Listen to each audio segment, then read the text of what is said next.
This was a hike to remember. You might say our whole nation was involved, for something was at stake that concerns you and me and our children, and the children of our children. You might say, too, that it began in our nation's capital, because the idea for such a hike started with William O. Douglas of the United States Supreme Court. This is Justice Douglas coming down the steps of the Supreme Court building to meet some other people who are going along on the hike.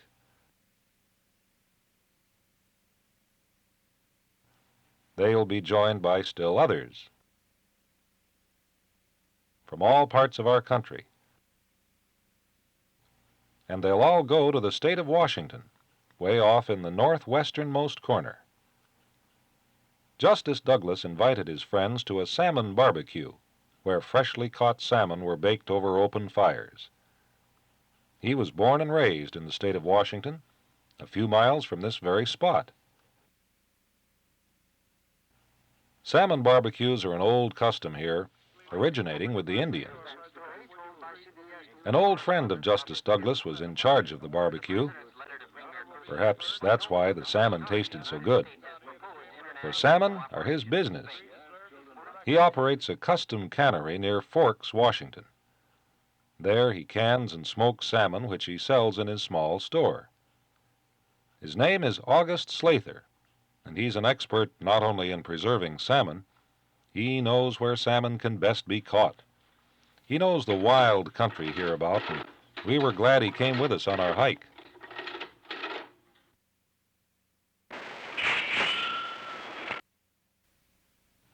Next morning we assembled with our packboards filled for a 3-day hike.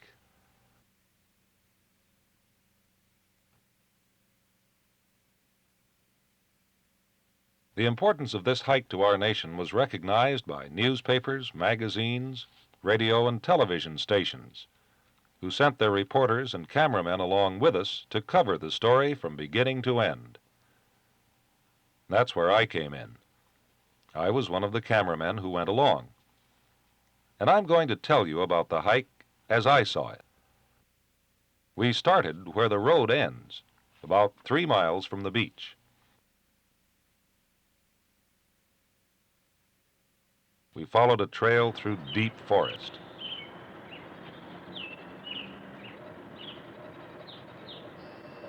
It led across a clearing that used to be a farm. Today, this is all a part of Olympic National Park. It took us more than an hour to reach the coast. We came to the beach at Cape Alava. Except for Alaska and Hawaii, this is the farthest west point in the United States. Here we stopped to rest.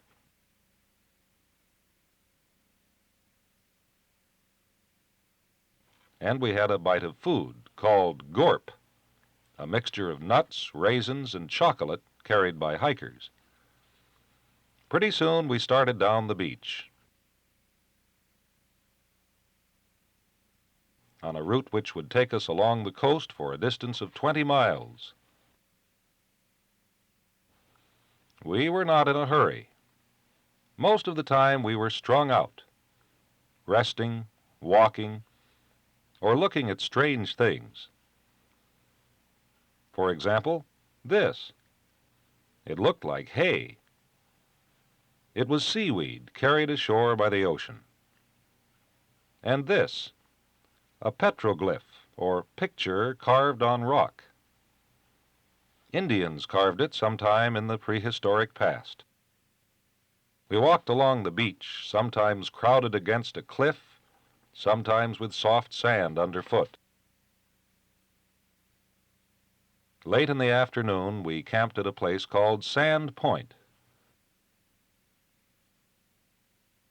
Soon campfires were lighted, and everyone picked out his spot for sleeping under the stars. I reflected that this beach used to be known only to Indians. They had camped here just as we were doing. Only they didn't have canned food or matches. This was the month of August, perfect weather for camping.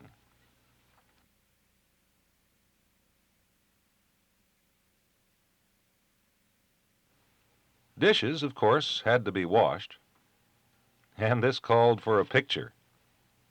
Come to think of it, with the whole Pacific Ocean for a dishpan, better take 2 pictures.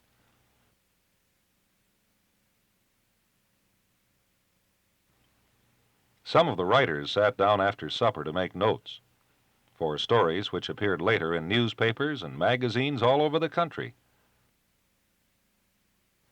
while Justice Douglas, with his dog Sandy, went for a barefoot stroll.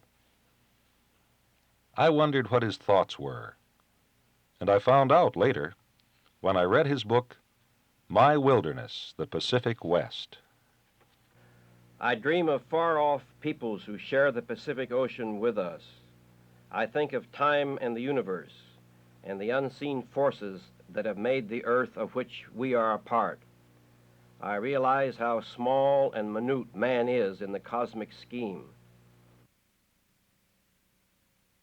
This is a place of haunting beauty, of deep solitude. This is the wildest and I think the most picturesque beach area of our country's whole coastline. On a warm summer evening, this beach is indeed a bit of paradise.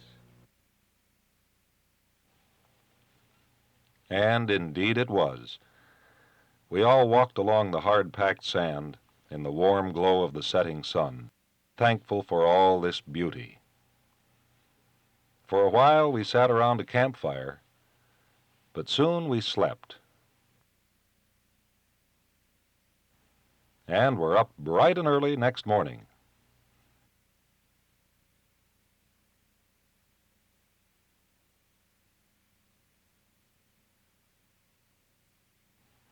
Breakfast eaten in the wilderness always tastes twice as good. Fog was hanging over the headlands this second morning of the hike, so that rocks and islands lying offshore appeared and disappeared. For a while we were in the fog too. It made everything seem out of focus. But soon the fog lifted, and one of us came upon some tracks.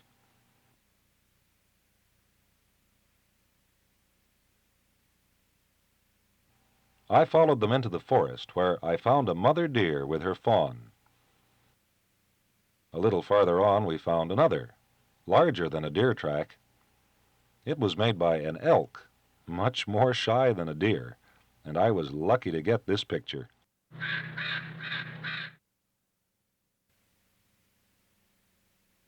August Slather and I hiked ahead of the others for a while, and we were rewarded with the sight of a bear, out for his stroll on the beach, too.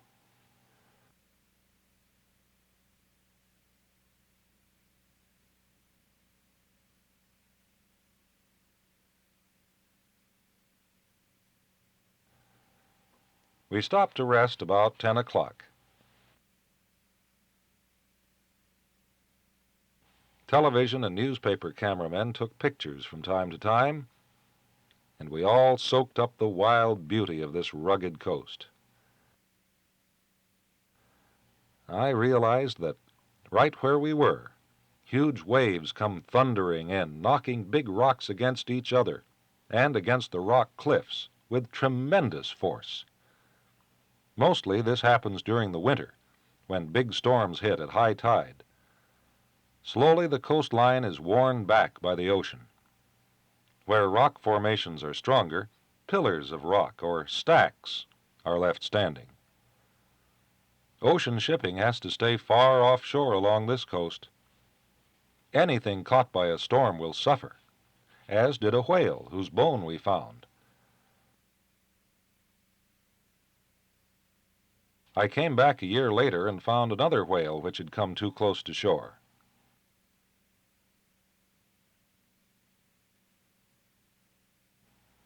We found other things to tell us how furious winter storms are.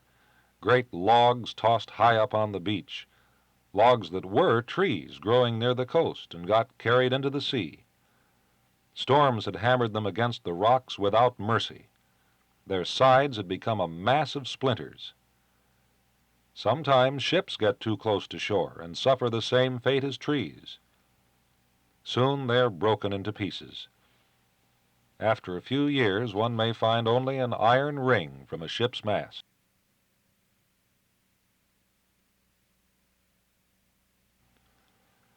We stopped at Cedar Creek shortly after noon. Our second day's hike of 8 miles was hard going. Still, some of us had a lot of energy left, enough for a dip in the ocean.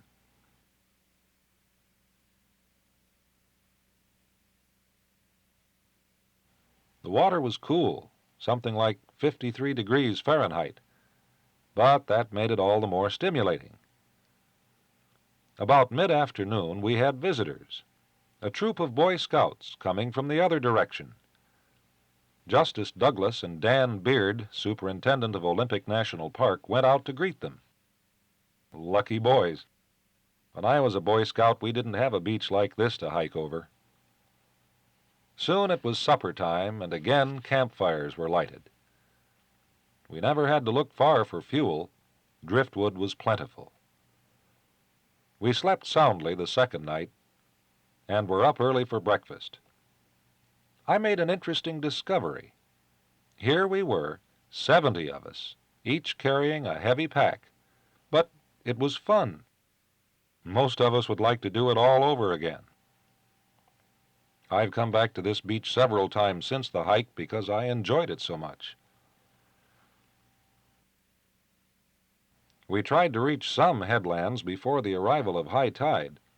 That's why these two hikers are hurrying. I believe they made it, but those behind them were too late.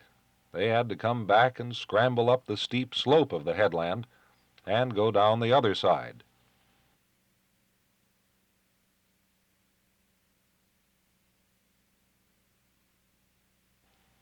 In bygone geological ages, this beach was alternately above and below sea level as the crust of the earth gradually rose and fell. Sometimes, when it was underwater, sediment was deposited, forming some of the rocks we were walking on. At other times, volcanic eruptions occurred and molten lava came up and hardened into rock. We came onto such a place where a flat ledge of volcanic rock extended 100 yards toward the sea. This provided one of the most graceful meetings of land and sea. Here you can stand for hours watching the ebb and flow of the sea.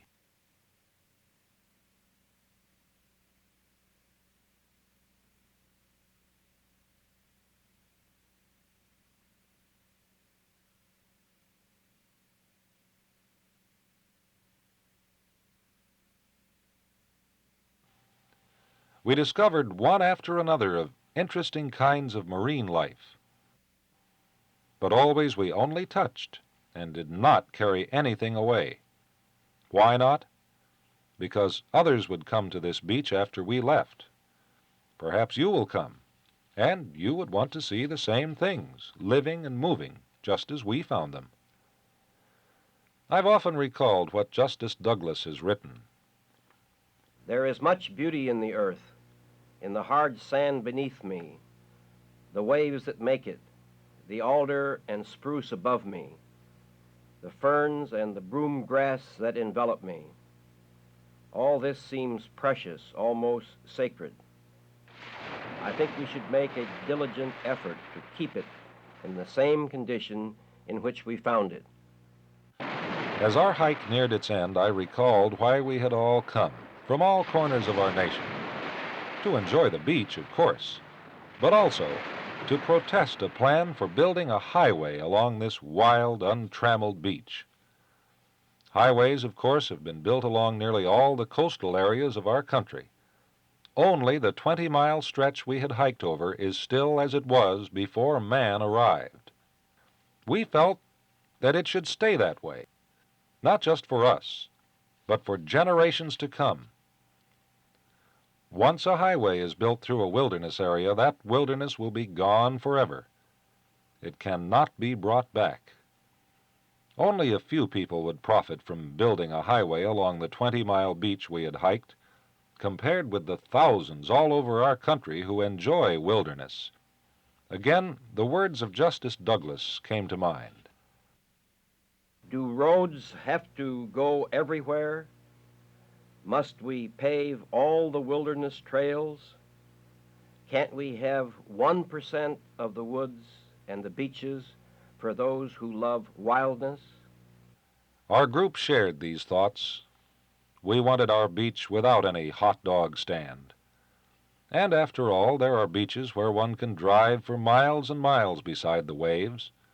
These beaches are easily reached and easily left, usually with a trail of tin cans, pop bottles, cardboard boxes, and paper plates strung out behind.